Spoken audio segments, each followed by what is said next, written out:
Hello everyone, AGS study point में आपका स्वागत है। आज की इस वीडियो में हम एसएससी के गत वर्षों में पूछे गए क्वेश्चन को देखेंगे। तो चलिए शुरू करते हैं। पहला क्वेश्चन है, if x minus 3 x plus 5 बराबर 0, तो value of x square plus 2x minus 15 बराबर 8।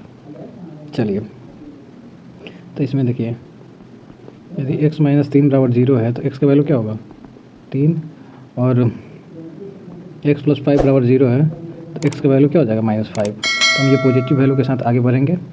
तो चलिए बढ़ते हैं। यहाँ हो जाएगा 3 का स्क्वायर 2 गुना 3 -15। 3 का स्क्वायर कितना हो जाएगा 9 हो जाएगा, और 3 गुना 6 -15। 15 में से 15 गया कितना हो जाएगा 0 होगा, यानी कि ऑप्शन नंबर 1 हमारे यहाँ पे सही है। ठीक है, चलिए आगे बढ़ते हैं। दूसरा क्वेश्चन, ए और बी का रेशियो कितना दिया है 3:4 है, और बी सी का है 8:9। तो ए और सी निकालना है। तो देखिए, इसको रेशियो को हम फ्रैक्शन में भी लिखते हैं। ये 3/4 दिया है, और बी रेशियो सी कितना दिया है 8:9 दिया है। ए सी निकालना है, तो दोनों को मल्टीप्लाई करेंगे तो हमारा ए सी निकल जाएगा। ठीक है, ये बी से भी कैंसिल आउट हो जाएगा। 4 दूना के क्या हो जाएगा, ये 8 हो जाएगा, और 3 से गया तो 3 3 का 9, यानी कि 2:3, यानी ऑप्शन नंबर ये भी सही है, सी भी सही है, और डी भी सही है। ये टाइपिंग एरर हो गया है, इसलिए चलिए आगे बढ़ते हैं। एक ट्रेन 180 मीटर लंबे प्लेटफॉर्म को 30 सेकंड में और एक व्यक्ति को 18 सेकंड में पार करती है। तो ट्रेन की गति बताएं। तो देखिए, प्लेटफॉर्म की लंबाई कितनी हो गई 180 हो गई, और ट्रेन की भी कुछ लंबाई होगी, जिसको पार करने में ट्रेन को कितना देर लगता है, तो 30 सेकंड लगता है।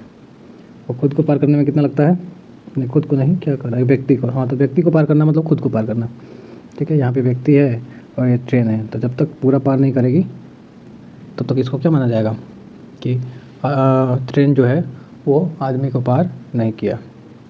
ठीक है, तो यहाँ 18 सेकेंड बराबर क्या हो जाएगा आपका, तो ये ट्रेन की लंबाई बटे उसका स्पीड।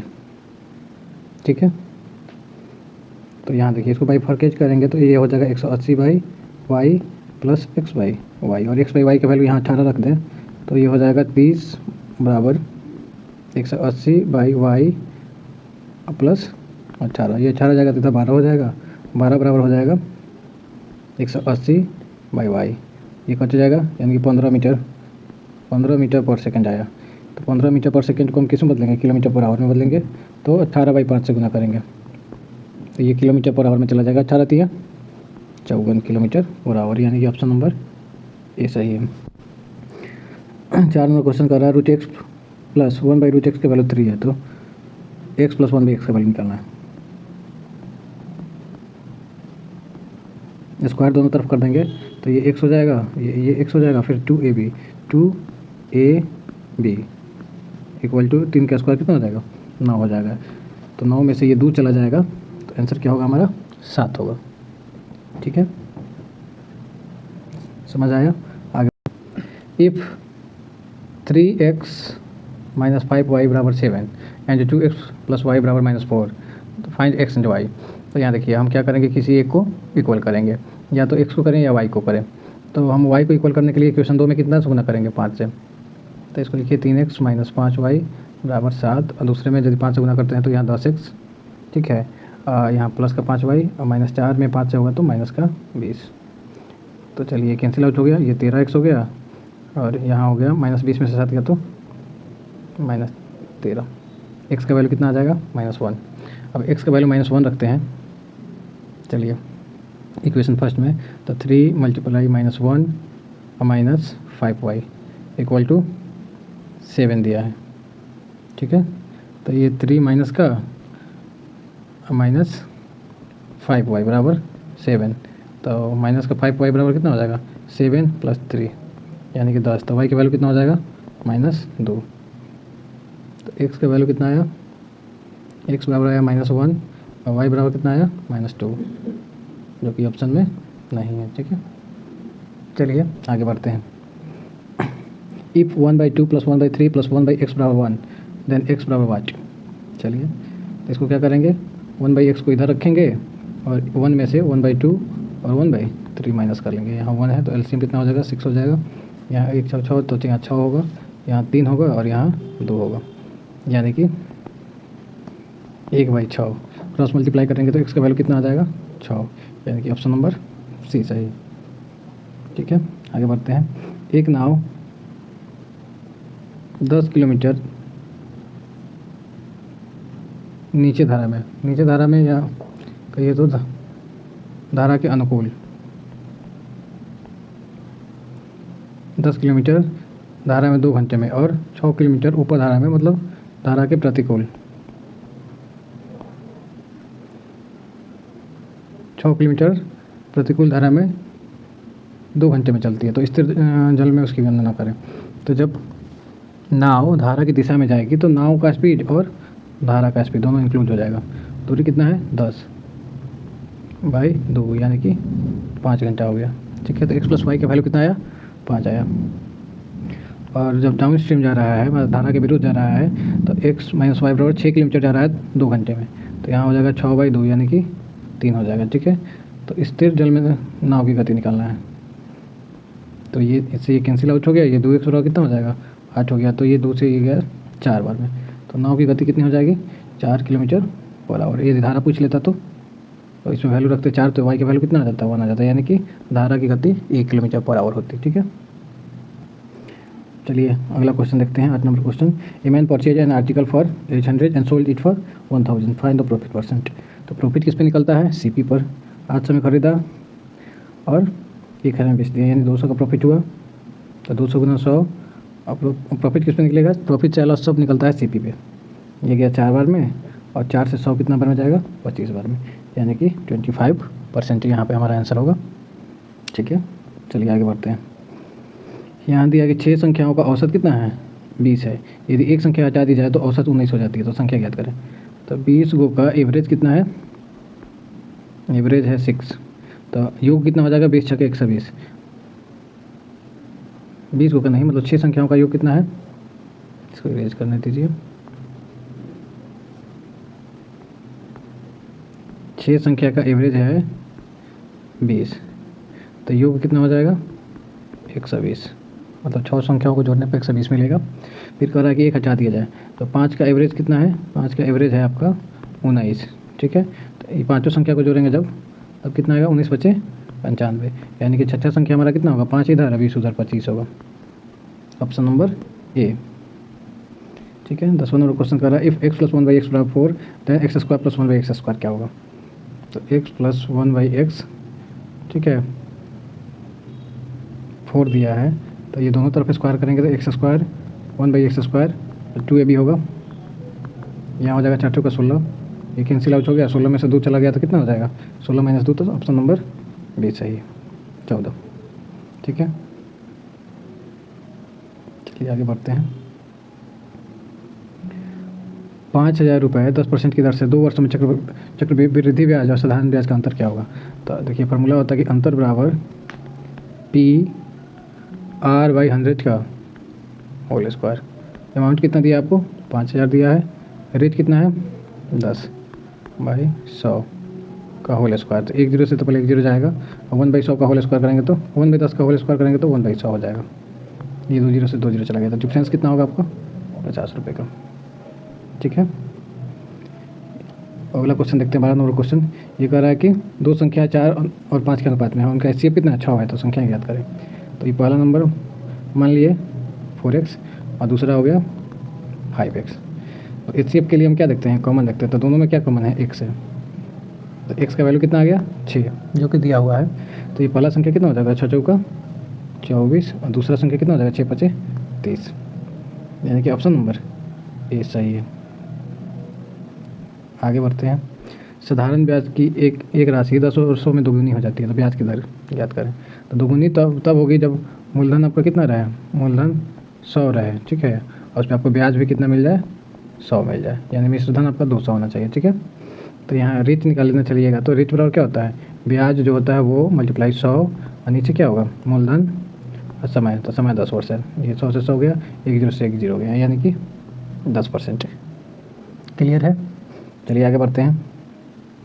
एक व्यक्ति 2 घंटे में 14 किलोमीटर चलता है और 4 घंटे में 28 किलोमीटर साइकिल चलाता है, तो औसत गति ज्ञात करें। तो एवरेज स्पीड का फॉर्मूला क्या होता है? और एवरेज स्पीड बराबर होता है टोटल डिस्टेंस। तो टोटल डिस्टेंस 14 और 28 यानी कि 42 किलोमीटर। समय कितना लगा? 2 घंटा यहाँ लगा, 4 घंटे यहाँ लगा, 6 लगा, है ना। तो ये घटाएंगे तो कितना हो जाएगा? 7 42, 7 किलोमीटर पर आवर, यानी कि ऑप्शन नंबर बी सही है। चलिए आगे बढ़ते हैं। 15 नंबर क्वेश्चन कर रहा है कि the area of a triangle is 84 centimetre square and its base is 14 centimetre, find its height. तो एरिया ऑफ ट्रायंगल क्या होता है? Area of triangle A B C equal to होता है 1/2 बेस मल्टीप्लाई हाइट। एरिया कितना दिया है? 84 दिया है, 1/2 बेस कितना दिया है? 14 दिया है, तो हाइट निकालना है। तो ये 2 से 14 7 बार में, 7 से जाएगा 84 कितना बार में? 12 बार में। तो हाइट कितना हो जाएगा? 12 सेंटीमीटर। ठीक है, चलिए आगे बढ़ते हैं। 16 नंबर क्वेश्चन, एक वृत्त की परिधि कितना? 44 है, तो त्रिज्या निकालें। तो परिधि का फॉर्मूला क्या होता है? 2 पाई का वैल्यू 22/7 और यहाँ रेडियस r हो गया, बराबर कितना? 44। ये 44 से ये 44 चला गया, तो r बराबर कितना हो जाएगा? 7 सेंटीमीटर, यानी कि ऑप्शन नंबर 2 सही है। चलिए आगे बढ़ते हैं। एक आयत है जिसका परिमाप कितना दिया है? 60 सेंटीमीटर दिया है और उसका लंबाई कितना है? 18 है, तो चौड़ाई याद करें। तो आयत का परिमाप क्या होता है? 2 × L + B बराबर कितना दिया है? 60 दिया है। ये कैंसिल आउट होगा तो कितना हो जाएगा? 30 हो जाएगा, जबकि लंबाई 18 है, तो B बराबर 30। तो 30 में से 18 गया तो B का वैल्यू कितना आ जाएगा? 12 सेंटीमीटर, मतलब ऑप्शन नंबर B यहाँ पे सही है। चलिए त्रिकोणमिति से क्वेश्चन है, साइन थीटा का वैल्यू कितना है? 3/5 है, तो कॉस थीटा का वैल्यू निकालें। तो साइन थीटा 3/5 होता है, फॉर्मूला क्या? P/H। तो B कैसे निकालिएगा? तो √h² - P², मतलब कि 5 का स्क्वायर - 3 का स्क्वायर। 5 25 में से 9 गया 16, यानी कितना हो जाएगा? 4। तो कॉस थीटा निकाल लीजिएगा। तो कॉस थीटा बराबर होता है B/H। B का वैल्यू 4 और H का वैल्यू 5, यानी कि ऑप्शन नंबर ए यहाँ पे सही है। सेम क्वेश्चन है 19 नंबर, सेम टाइप है। यहाँ tan A का वैल्यू कितना दिया आपको? 4/3 दिया। फॉर्मूला क्या होता है? P/B। तो हमें यहाँ H निकाल लेना है। H बराबर क्या होता है? √P² + B², यानी कि 4 का स्क्वायर प्लस 3 का स्क्वायर। 4 का 16 और 9 कितना हो जाएगा? 25 हो जाएगा। तो H का वैल्यू कितना आ जाएगा? 5। H का वैल्यू 5 आया, तो इसलिए आपको साइन A निकालना है। तो साइन A बराबर कितना हो जाएगा? P/H। P का है तो 4, H का है तो 5, ऑप्शन नंबर B सही है। कॉट A बराबर 1 है, तो एंगल A का वैल्यू क्या होगा? कॉट A बराबर 1 है, तो कॉट कितना का वैल्यू 1 होता है? तो कॉट 45 डिग्री का वैल्यू कितना होता है? 1 होता है। ये कॉट से कॉट चला गया, तो एंगल A कितना आ गया? 45 डिग्री, यानी कि ऑप्शन नंबर B सही है। चलिए आगे बढ़ते हैं। पहली 10 प्राकृतिक संख्याओं का योग क्या होता है? तो लगातार प्राकृतिक संख्याओं का योग क्या होता है? लगातार n प्राकृतिक संख्याओं का योग होता है n × n + 1/2। तो हमें लगातार 10 प्राकृतिक संख्याओं को निकालना है। तो 10 में एक जोड़ दिया 11/2, कितना बार में जाएगा? 5 बार में। तो 11 × 5 = 55, जोड़ने पर कितना आएगा? 55 आएगा। 22 नंबर क्वेश्चन है, द वैल्यू ऑफ 0.5 का होल क्यूब मल्टीप्लाई 2 का होल क्यूब। तो 0.5 का है तो ये 5/10 हो गया का होल क्यूब और यहाँ 2 का होल क्यूब। ठीक है, तो 5 दूना का 10, यानी कि ये 1/2 का होल क्यूब और ऊपर है 2 का होल क्यूब, इससे ये कैंसिल आउट हो गया। आंसर कितना होगा? 1 होगा, यानी कि ऑप्शन नंबर B यहाँ पे सही है। चलिए आगे बढ़ते हैं। 12 व्यक्ति 15 दिनों में काम पूरा करते हैं, तो 10 दिन में वही कार्य कितने व्यक्ति करेंगे? तो यहाँ पे मैन हो गया और दिन हो गया, M1 D1। पहले स्थिति में M1 D1 है, तो दूसरी स्थिति में क्या होगा? M2 D2 होगा, इसको याद रखिए। तो पहले 12 व्यक्ति हैं तो 15 दिन लगता है, तो ये काम करना है 10 दिन में। तो आदमी कितने होंगे? 100 होंगे। तो ये 5 दूना का 10, 5 3 15 और दूसरे ये कितना बार में जगह? 6 बार में। x का वैल्यू कितना हो जाएगा? 18। तो 18 मैन चाहिए। ठीक है, ऑप्शन नंबर ए। 10 भुजाओं वाले बहुभुज के कोनों का योग क्या होगा? तो बहुभुज के कोनों का क्या होता है फॉर्मूला? बहुभुज के कोण, बहुभुज के कोण निकालने का फॉर्मूला होता है n-2 मल्टीप्लाई 180। अब बहुभुज के विकर्ण निकालने का फॉर्मूला होता है n इंटू n-3/2। ठीक है, जैसे 10 भुजा है ना, तो यहाँ पे क्या करेंगे, हमें कोण निकालना है, तो 10 - 2 गुना 180। तो 10 में से 2 गया 8 मल्टीप्लाई 180, तो 18 थे 144, 1440 होगा। कितना होगा? 1440, यानी कि ऑप्शन नंबर ये सही है। यदि विकर्ण निकालना रहता तो क्या करते, ये फॉर्मूला लगाते, तो यहाँ लिखते 10 और 10 में से 3 गया 7/2, यानी कि 35 को विकर्ण बनता। ठीक है, विकर्ण के लिए देखिए और एग्जांपल देते हैं आपको। मान लीजिए कि ये चतुर्भुज है, 4 भुजा है ना, तो इसमें हमको पता है कि कितने विकर्ण बनेंगे, 2 बनेंगे। ठीक है, तो इस फार्मूला से भी चेक कर लेते हैं। 4 और 4 - 3, 4 - 3/2, तो ये गया 2 बार में, 4 में से 3 गया 1, मतलब 2 ही विकर्ण बनेंगे। ठीक है, तो आशा करते हैं आपको वीडियो अच्छा लगा होगा। तो इसी तरह का वीडियो देखने के लिए इस चैनल को लाइक करें, शेयर करें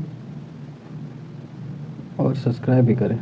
हाँ, एक बात और, ये क्वेश्चन मैं आपके लिए देता हूँ, इसको सॉल्व करके कमेंट में आंसर बताने का कृपा करें। टाटा बाय बाय, अपना ध्यान रखें, स्वस्थ रहें, मस्त रहें।